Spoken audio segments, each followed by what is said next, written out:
Meus amados, o texto que me foi informado é sobre 21 dias de Daniel, e também o tema propício para esse conclave, para essa campanha dos 21 dias de Daniel, é sobre a oração que move os céus e transforma as nações. Eu gostaria de pregar hoje sobre as características da oração que move os céus. A oração que move os céus. Abra sua Bíblia, por favor. A bondade que tem o seu exemplar sagrado, o seu canon. Livro do profeta Isaías. Já que vamos falar de oração, precisamos ler esse texto. Capítulo de número 38, verso de número 1 e 2. Do livro do profeta Isaías. Capítulo 38, versos 1 e versos 2. Você localiza para nós estarmos deleitando nessa mensagem e nessas passagens que nós vamos ler. Isaías capítulo 38, versos de número 1 e 2.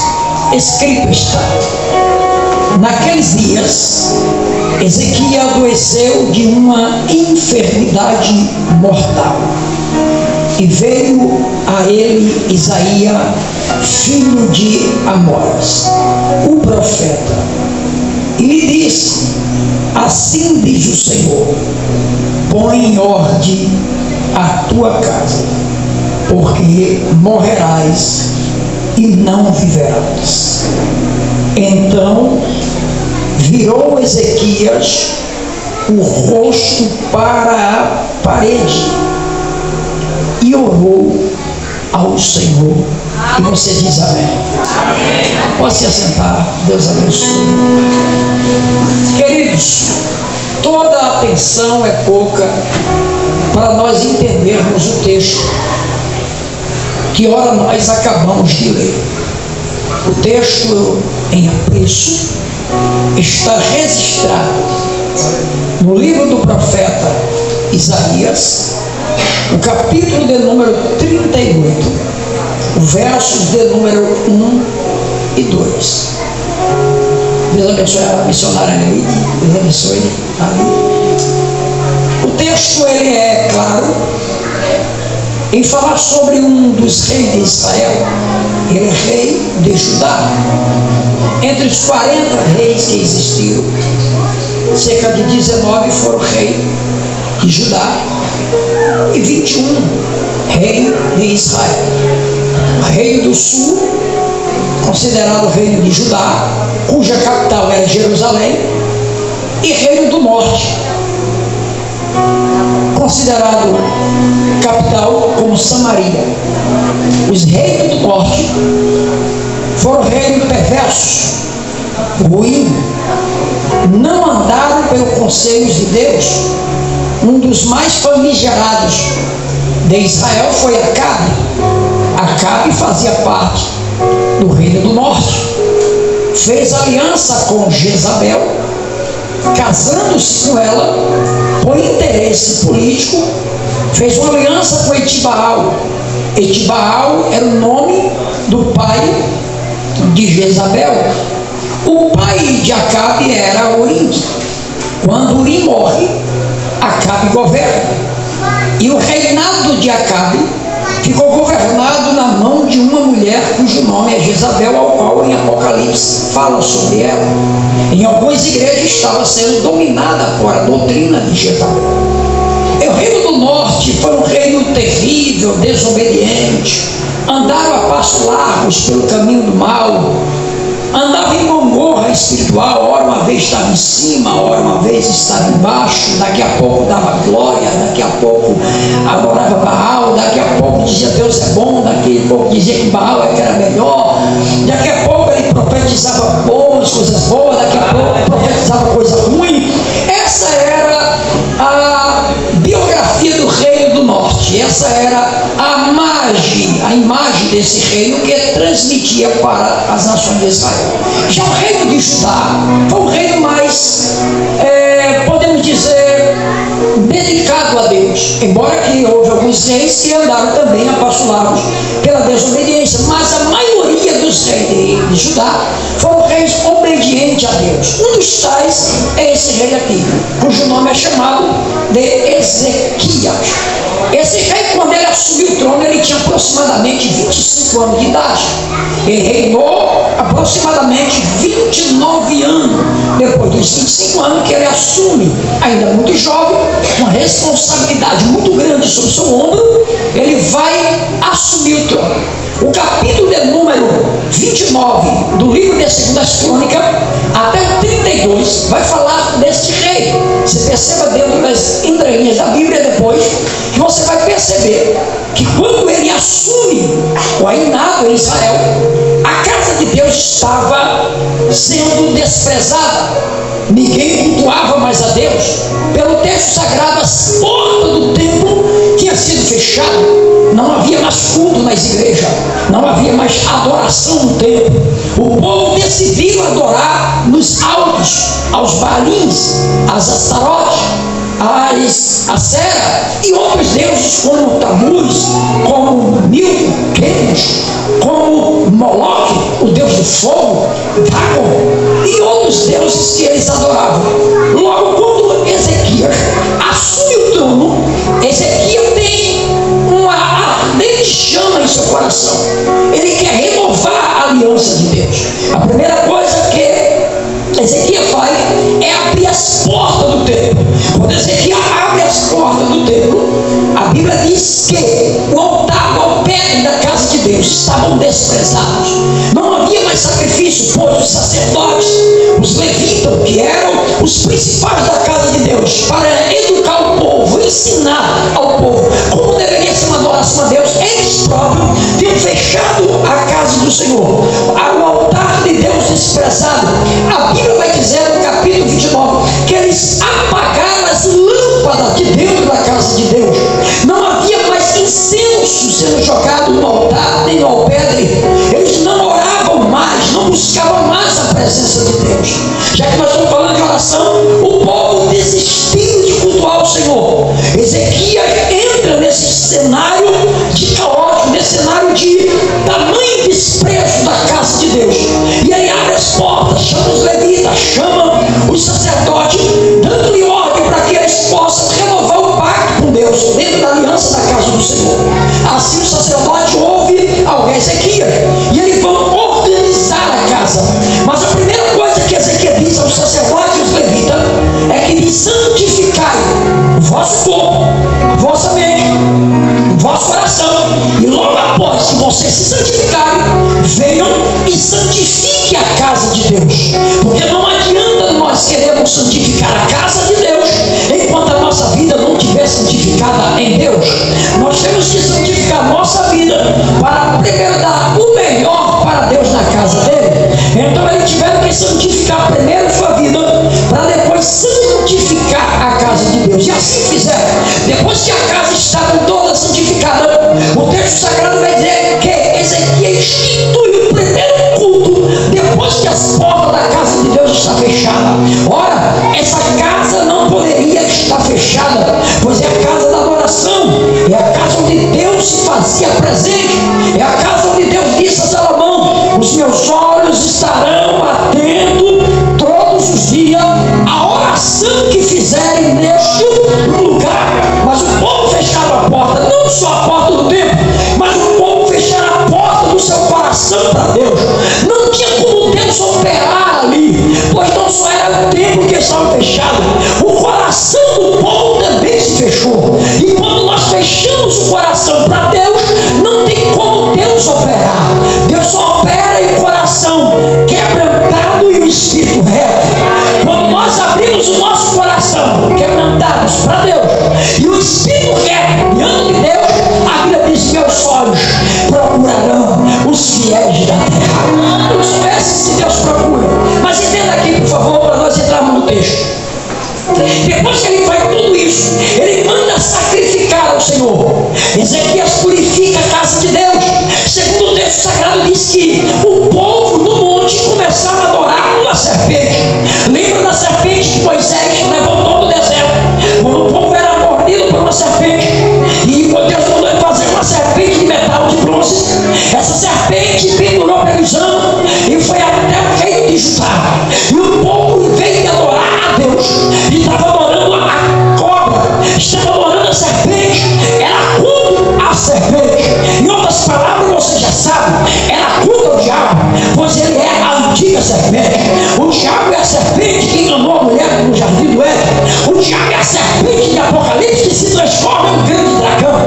Então, logo, nós entendemos que ela é a serpente aqui que estava sendo adorada. O povo mudava o culto, em vez de adorar a Deus em espírito e verdade, estava adorando a serpente. Havia culto a demônios, culto a serpente.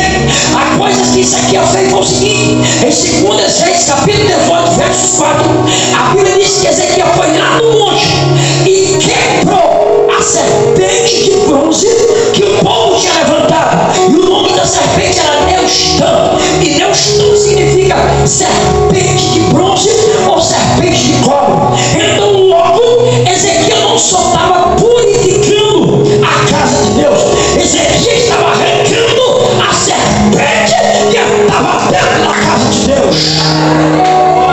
Ezequiel não estava tirando só santificação, Ezequiel estava tirando a imundícia que estava na casa de Deus. Ezequiel estava tirando, mas só existe uma maneira de tirar essa serpente: era através de um compromisso com Deus, e é um coração voltado a Deus, e é uma oração sincera. Ezequiel, depois de tudo isso aí, lá vai, ele está fazendo o que é bom, ele está adorando a Deus em espírito e verdade, mas chega um momento na vida de Ezequiel que ele cai em uma enfermidade. Perceba o texto que nós acabamos de ler aqui. Isaías, quem vai na casa dele, no palácio dele, e diz: põe ordem a tua casa, porque certamente você morrerá e você não viverá. Quem está dando o diagnóstico aqui é Deus. Quem está dizendo que Ezequiel vai morrer é Deus. Você ir para o médico e o médico fazer um diagnóstico e dizer: vá para casa, porque você só tem 6 meses de vida, você ainda tem esperança, porque a última palavra não é do homem, a última palavra ainda é de Deus. Ainda temos esperança, porque a última resposta não é do homem, embora que eu não estou contra a medicina, mas quem dá a última palavra, quem dá a última resposta ainda é Deus. Então nós ainda temos esperança, mas quem está dando o diagnóstico aqui não é o médico, quem está dando o diagnóstico aqui não é um formado em doutorado em ciência, não é uma pessoa formada em medicina na faculdade de Harvard. Quem está falando aqui é o próprio Deus, na boca de Isaías, e está dizendo: diga para ele que ele vai morrer. E agora, irmão, o que fazer? Quem está falando que ele vai morrer é o dono da vida. Quem está dizendo que vai morrer, ele vai morrer, não mente. Quem está dizendo que ele vai morrer não é homem para que minta, nem filho de homem para que se arrependa. Quem está dizendo que Ezequiel vai morrer é um Deus que não volta atrás, entre aspas. Quem está dizendo que Ezequiel vai morrer é um Deus que é imutável. Deus tem todo o poder. É Deus quem está dizendo: diga para ele que ele vai morrer.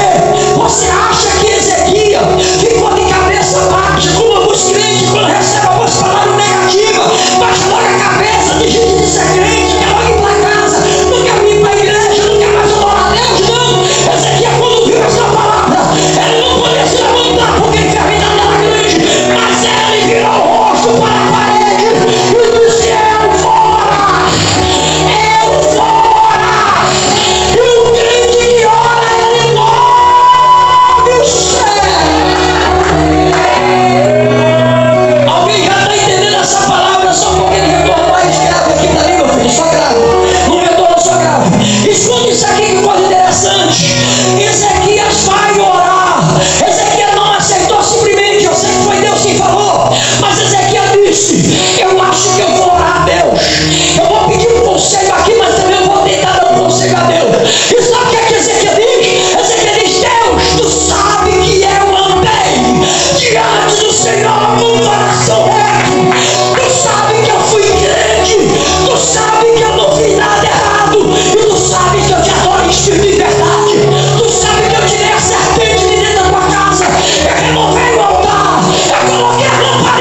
Diga comigo, parede. Sai. Agora imagina qual é a parede. Olha, irmão. Qual é a parede que está diante de você? A oração que morre e arranca até a parede. Eu vim nesta noite para pregar sobre 21 de Daniel. Na oração, estou começando agora. Agora que coisa linda. Ezequias olhou para a parede, virou o rosto para a parede. Sabe o que eu gosto de Ezequias aqui? É que ele não tinha condições de ir para o culto, mas ele trazia o culto para dentro dele. Vou repetir de novo. Porque tem gente que só cultua quando está na igreja. Pessoa que é fazer uma agora. Tem gente que só cultua na hora do culto. Se tu não pode vir pro culto, leva o culto pra tua casa.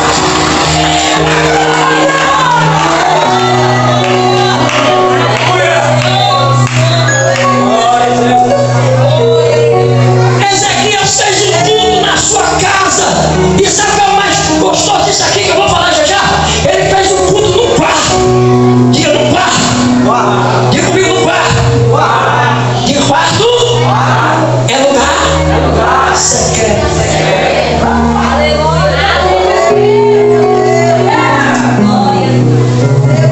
Qual é o teu secreto com Deus?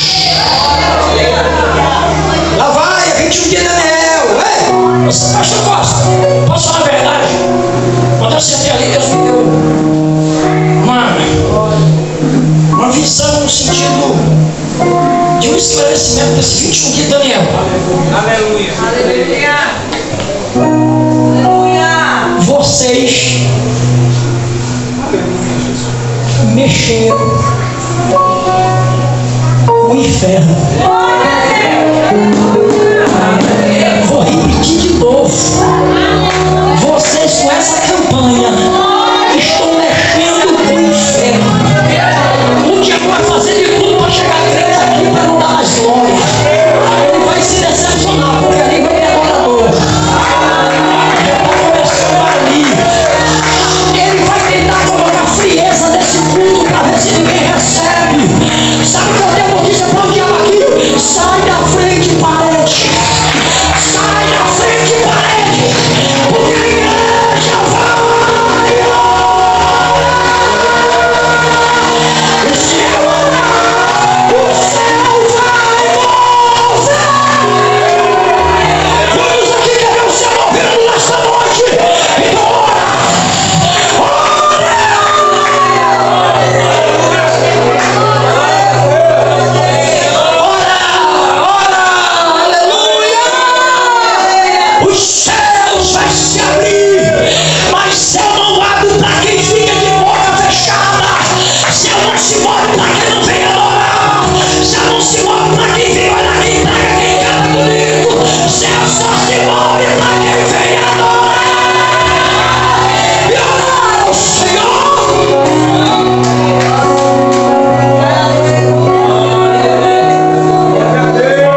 Eu não posso estar na igreja no templo, mas eu posso estar com o templo dentro de mim. Se eu não posso estar na igreja, mas eu posso estar com o pensamento de Deus também.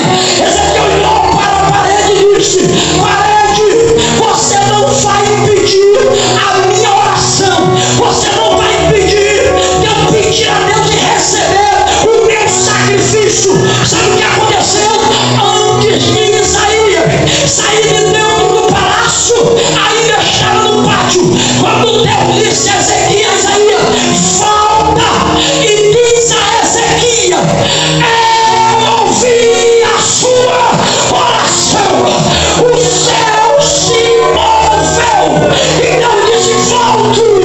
Senhor, agora há pouco o Senhor falou que ele ia morrer, e agora o Senhor está mandando eu voltar lá. Vai, fala para ele, e quando tu chegar lá eu te direi o que tu vai dizer. Tá bom? Ezequias, voltei. Chegou a hora, Isaías: não. O que é que o Senhor vai me dizer? Eu vim te dizer o seguinte: Deus ouviu a tua oração, a barreira caiu, a barreira caiu, a parede caiu, a parede desabou.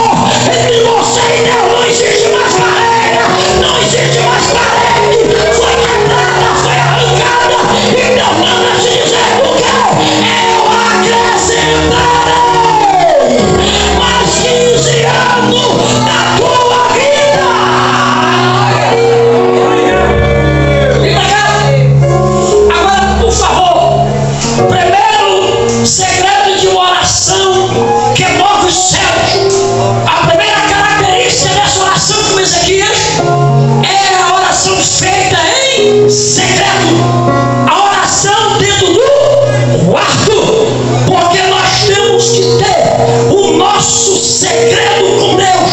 Lembra da viúva e do credor, quando ela chega para Eliseu e diz: meu marido, teu servo, morreu. Tu sabe que ele servia ao Senhor, e o credor está aqui batendo na minha porta para levar os meus 2 filhos.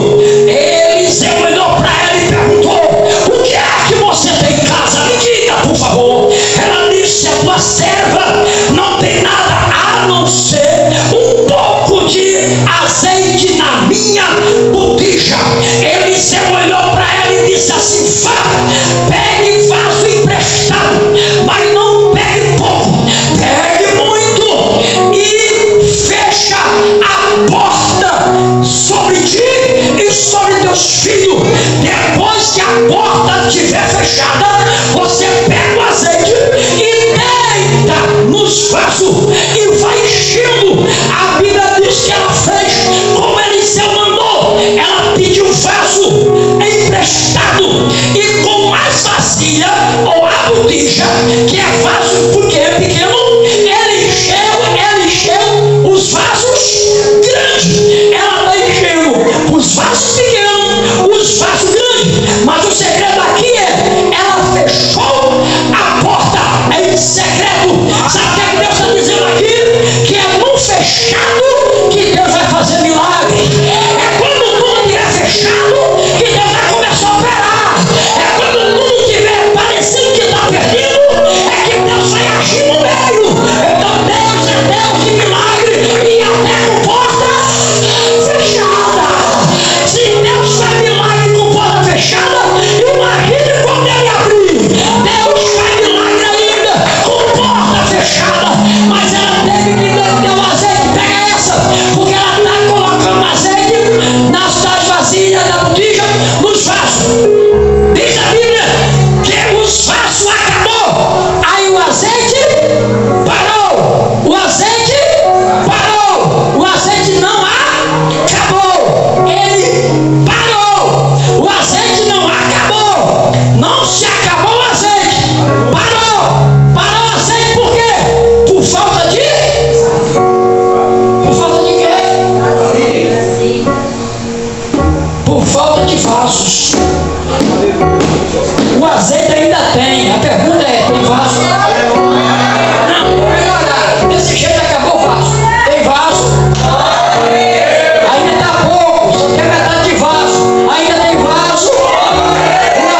desperdiça azeite, nem o azeite se acaba. Ele só para, esperando o vaso se colocar na posição. Deus só enche vaso quando ele está na posição. Agora a pergunta é você: os vasos foram cheios dentro da casa ou fora?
você vê o irmão mutilado sem braço, você corre no meio dele? Não. Você tem peninha dele, né? Vixe, tá sem braço. Foi que houve, irmão? Perdeu o braço. Não, não perdeu o braço. Mas vai andando pela rua dentro de uma mata, tu encontra só uma perna. É verdade. Misericórdia! Uma perna. Aí na tua mente tem corpo para que morto. É ou não é? Fala a verdade. Se você vê uma pessoa sem braço, você não corre com dele. Se você vê uma pessoa sem perna, você corre. É normal criança, mas o povo perder perna, perder braço, no momento do acidente. Mas ninguém corre com dele. Mas pega, vai andando por aí sozinho, encontra um braço ali na esquina. Irmão, você dá uma carreira de misericórdia. Tem gente por aí. Agora vê que coisa linda. O corpo sem o braço não apodrece.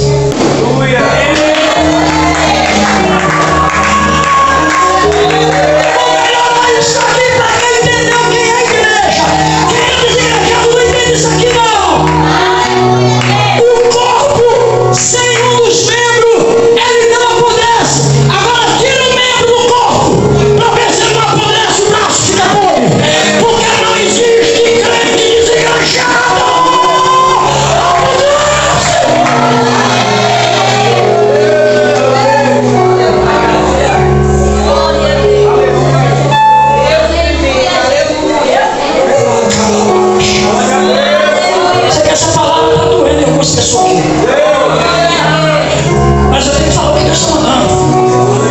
Você tem que aprender que a igreja não pode estar emancipada do corpo, não pode estar longe do corpo de Cristo. A igreja não pode estar desmembrada. Escute.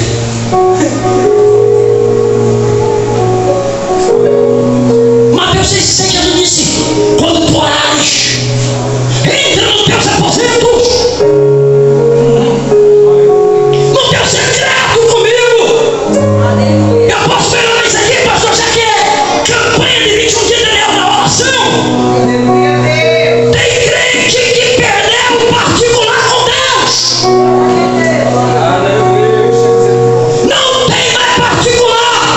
Olha Mateus 17, verso 1. Jesus pega os discípulos, vamos ler aqui. 6 dias depois tomou Jesus consigo a Pedro, a Tiago e a João e a seu irmão, e os conduziu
descendo e subindo pela escada do Senhor.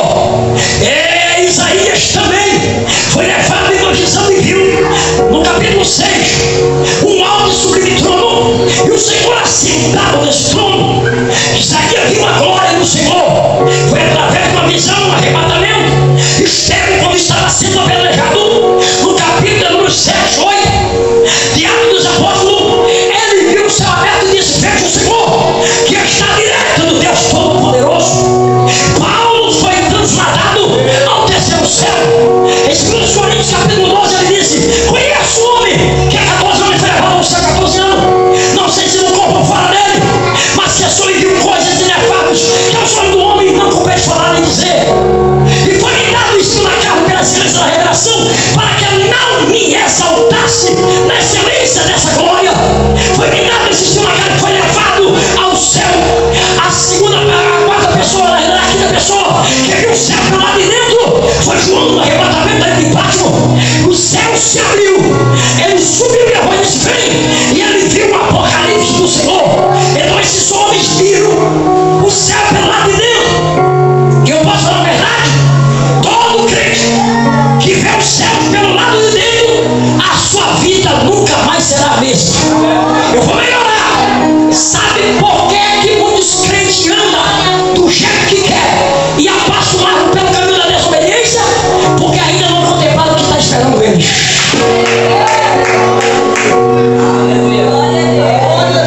Se nós soubéssemos, pastor, mas eu não vi, mas os olhos da fé e a Bíblia Sagrada está dizendo o que é que está nos esperando: rua de ouro, casas preparadas, manancial, porta do Cordeiro, rio branco como cristal, está nos esperando a glória lá em cima. E o crente que vê o céu pelo lado de dentro, ele não pensa em desviar. Tem muita gente que só vê o céu pelo lado de fora. Para muitos, o céu é só isso aí, mas o céu tem algumas características. Qual é a característica do céu, pastor? Ela pode ser o primeiro céu, que é atmosférico e estratosférico. Pode ser o segundo céu, que é chamado céu estelário ou espaço sideral, o que a Bíblia chama de regiões celestiais, onde estão as potestades do ar. E o terceiro céu é o céu inacessível, é onde está Deus e os anjos, e só existe 3 formas de acessar ele. Qual é, pastor? Através da visão. A segunda, através da morte, o ladrão na cruz. Ainda hoje estareis comigo no paraíso. Através da morte, isso aí passa para nós, deixa para lá, não quero. Mas a terceira é pela oração. Só existe uma forma de entrar no céu: através da oração. Quando o crente ora, 2 coisas acontecem. Quantas coisas? 1, 2, 3. Quantas coisas? Me ajuda a pegar. Eu vou esperar para a igreja. 2 coisas acontecem. Quem quer saber, diga amém. Pronto, eu vou falar. A primeira coisa que acontece quando o crente ora, ou ele sobe,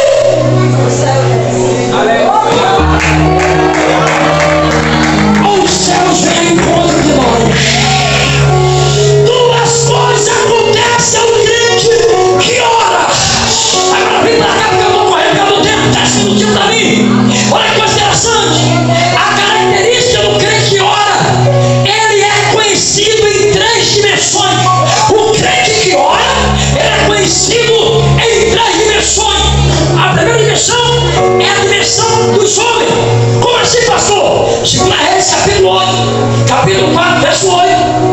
Eliseu passa pela cidade e a Bíblia diz que a Sunamita de Sunem convida ele para comer dentro de casa. Depois que ele vai passando, ela chama o marido e diz: eu tenho observado. Olha o homem que ora. O homem e a mulher que ora é observado pelos homens também. Ele diz: eu tenho observado que este homem que passa direto por nós, através da sua postura, testemunho, e quando entra aqui ora por mim, é um santo homem de Deus. E o que é que ela vai fazer? Vamos fazer um quarto. Chegou o quarto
aí na tua casa? Mas tudo bem. O teu filho?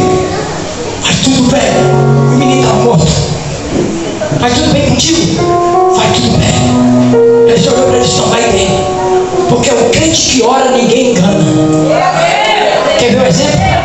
Você lembra que Micaía? E Jeroboão disse assim: vai, minha filha, disfarça-te. Vai lá e pergunta se eu vou viver ou morrer. Pergunta ao profeta Micaía. Micaía estava cego, irmão.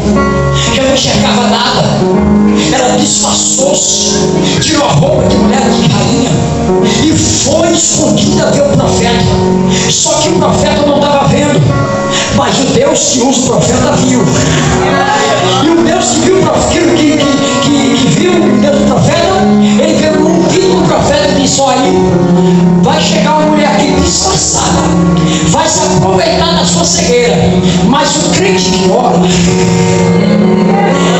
ele não é enganado. Quando a mulher de Jeroboão colocou o pé na casa do profeta, o profeta gritou: eita, mulher de Jeroboão! Porque eu já vi meus passos, eu posso até não ver pelos olhos da carne, mas os olhos da fé e espiritual, eu estou vendo que é você. Eita, mulher de Jeroboão! Crente que ora, ninguém engana. Chute!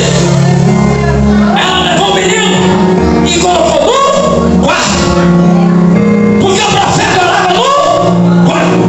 É oração.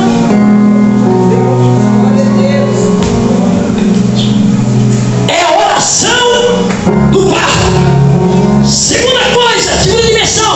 A primeira, diante dos homens. O crente que ora é conhecido diante dos demônios. Crente que ora é conhecido diante dos demônios. Quer ver? Paulo e Silas entrando na cidade de Filipe. Não havia dentro da cidade lugar para orar. Pastor Costa, eles foram orar na beira do rio. Por quê? Tem crente hoje que tem igreja boa. Não tem.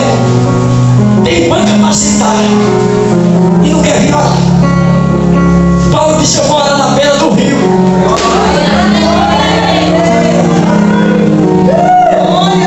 Paulo disse: se não tem aqui igreja para eu orar, eu encontro um lugar que não tem conforto, mas tem poder na oração. Tem gente que tem tudo, ele estressa o momento da oração.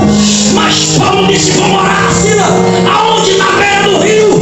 E quando Paulo está orando, em toda vez que Paulo passava, 16 de ato, a moça olhou para ele e disse: este homem, o crente que ora, é conhecido pelos demônios.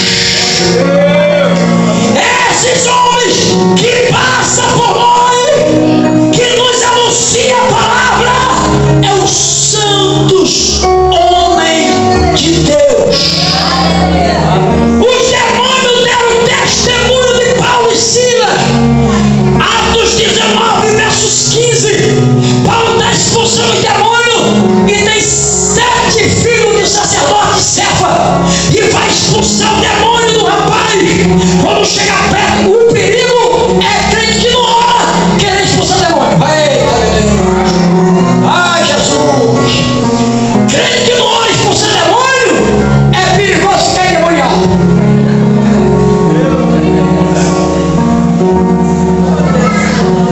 Não brinque não, que ele sai do caminho do outro. Se estiver despreparado, não pode não, que ele sai. A primeira coisa que ele vai dizer assim: quem é tu? Vê se eu não vi, é? Aí o crente puxa a orelha. Disserei, eu te conjuro em nome do Deus que Paulo prega. Olha a resposta, pastor, moço, do demônio para ele. Conheço a Paulo. Crente que ora é conhecido. Crente que ora é conhecido. Crente que ora é conhecido. Crente que ora é conhecido até pelos demônios. O demônio olhou para ele e disse: eu conheço a Paulo e sei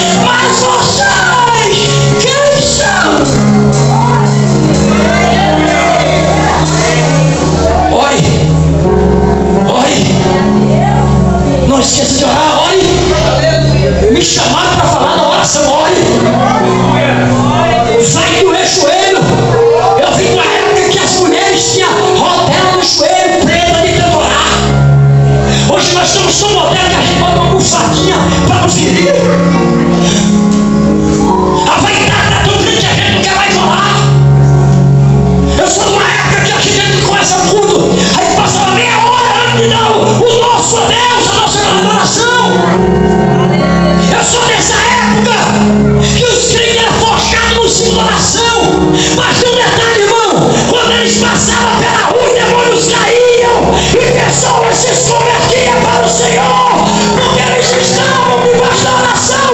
E aonde ele passava, pastor Cosmo, o céu se movia. Quem aqui quer que o céu se mova? Você falou. Não, você quem quer? Quer? Vou lhe dar um segredo.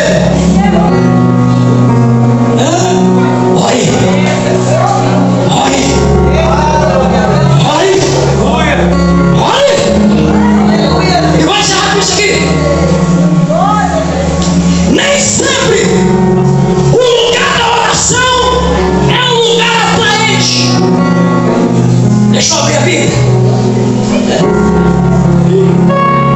Amado, Daniel, vamos encerrar com ele. Capítulo 6. Olha o verso 10. Começou bem. Daniel, pois, quando soube que a escritura estava assinada, entrou em sua casa. Abre-se aspas. Ora, havia no seu quarto em janela aberta da banda de Jerusalém fechada. E 3 vezes o dia. Quantas vezes? Acabei de falar que não orou nem hoje.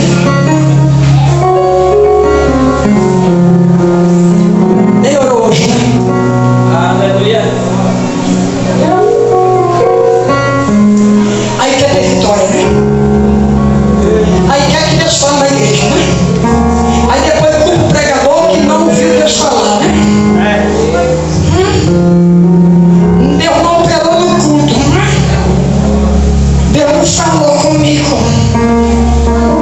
Aí Deus pergunta, tu já falou comigo hoje? Tu quer que eu fale contigo, mas tu primeiro falou comigo.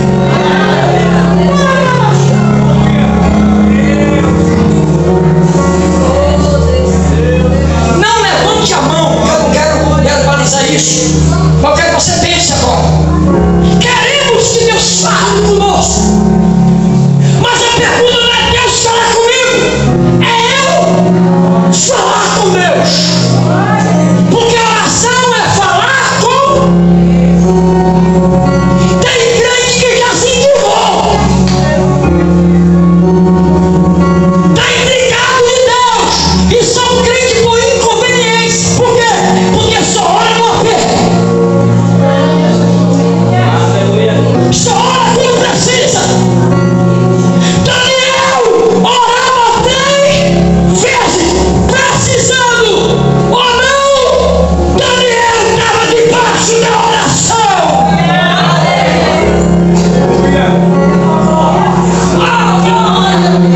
Mas eu não quero nem ver muita glória aqui, não.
noite para se mover sobre essa igreja. Isso aqui é só para ouvir vocês. O céu não está longe de você. Você pode estar longe do céu, mas o céu está perto. E eu posso melhorar se você levantar a mão mais um pouquinho, você toca nele. O céu está tão baixinho aqui, ninguém está vendo. Não, vou melhorar. O céu está baixinho aqui, você não. O céu está bem baixinho, você não está sentindo. O céu está bem baixinho. Se levantar um pouquinho as mãos, já toca em cima. Agora, olha que coisa, pastor Costa, para não encerrar. Daniel vai ser levado na cova do leão. Pergunta tu acha que lá Daniel foi assim? Meu Deus, eu vou morrer. Acabou. Daniel orava no quarto, dentro da sua casa, com a janela aberta, olhando para Jerusalém. Mas quando colocaram Daniel na cova, vamos ver se ele ora. Vamos ver se ele é crente mesmo. Se ele ora na prova, se ele ora na situação. Quando colocaram Daniel dentro da cova, Daniel foi orar. Que Deus disse: eu estou mandando um anjo aí para te visitar. A tua oração já está movendo os céus aqui. E quando tu sair daqui, vai transformar não só a nação, mas o coração de um rei que vai dizer: a partir de hoje ninguém adora outro Deus, a não ser o Deus de Daniel. A oração transformou na nação e mudou o céu.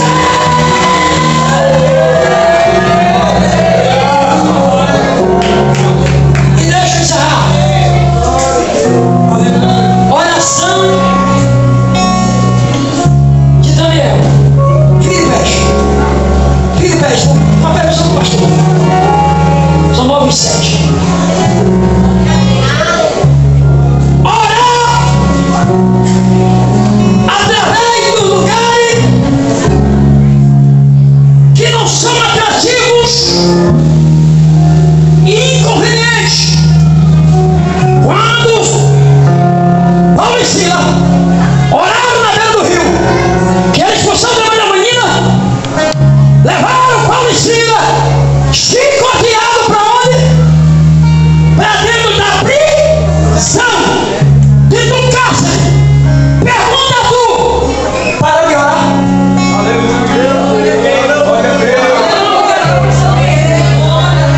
Vou ver se alguém está entendendo aqui. Ele orava na beira do rio, água fresca, vento no rosto, bom demais.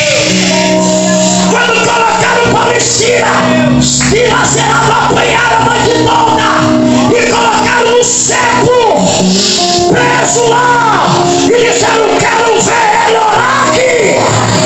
Aí Paulo disse: Silas, a gente orava lá, e por que a gente também não ora aqui?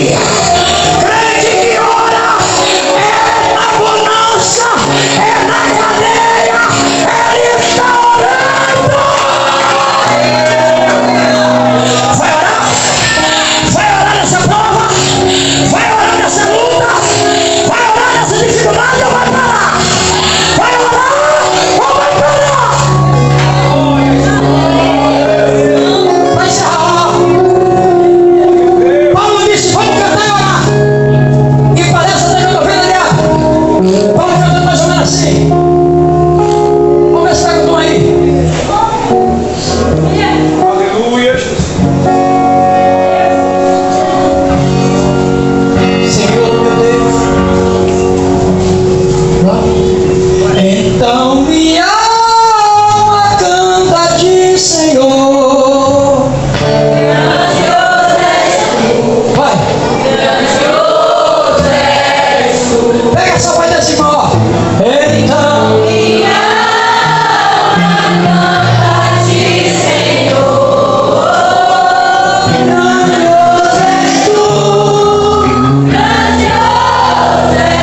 céu. Se crente não ora no barco, diga: o barco é a igreja. Aleluia. Se tu não ora no barco, Jesus vai te levar para orar dentro do peixe, no particular.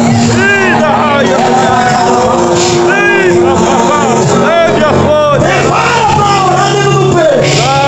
Já que tu deve orar no barco, que é a igreja, Deus vai levar para o fundo, para o particular, para orar lá de baixo, para saber que Deus é Deus. Deixa eu orar com você. Vamos ouvir essa oração. A oração é o meu combustível. O carro sou eu. O meu carro, quando ele está falhando, sem combustível, eu vou para o posto de gasolina e abasteço. O posto de gasolina do crente é a igreja. Quando sentir sinal que está querendo parar, vem abastecer. Vem abastecer. Vem abastecer aqui. Nesses 21 dias de Daniel. A guerra, hoje é quantos dias hoje, pastor? Sexto dia. Ainda tem tempo pela frente de batalha. Mas vocês não vão parar. Se na casa vem orar na dificuldade do vento do peixe, na cadeia, na parede, porque crente que ora, dificuldade não para ele de orar. Deixa a pessoa, Pai, em nome de Jesus, aqui estão essas vidas que vieram à frente para ser renovadas. Aleluia. Não existe renovo sem a oração. Não existe renovo sem a súplica. O Senhor disse a Jeremias: clamas a mim, respondei-te-ei. Aleluia. E anunciar-te-eis coisas grandes e firmes que tu não sabes. O Senhor disse na boca de Paulo em Tessalonicenses 5:27: orai sem cessar. Isaías 56:6 só disse: buscai-me quando se pode achar, invocai-me enquanto eu estou perto. Tua palavra diz em Mateus 6:33: buscai primeiro o reino dos céus e a sua justiça, e as demais coisas vos serão acrescentadas. Ana orou na sua angústia e o Senhor deu vitória. Sansão orou amarrado, mas orou, e o Senhor reforçou as forças de Sansão. Que esse crente ore em qualquer circunstância, porque o crente que ora, Senhor, é capaz de dar conselho até ao Senhor. Como Abraão deu conselho a Deus: Senhor, o Senhor vai destruir o justo ímpio? O Senhor disse: não destruirei, se lá tiver 10 justos. Abraão, com a oração, deu conselho. Meu Pai, a oração tem poder até de aconselhar e mudar os planos que o Senhor tem.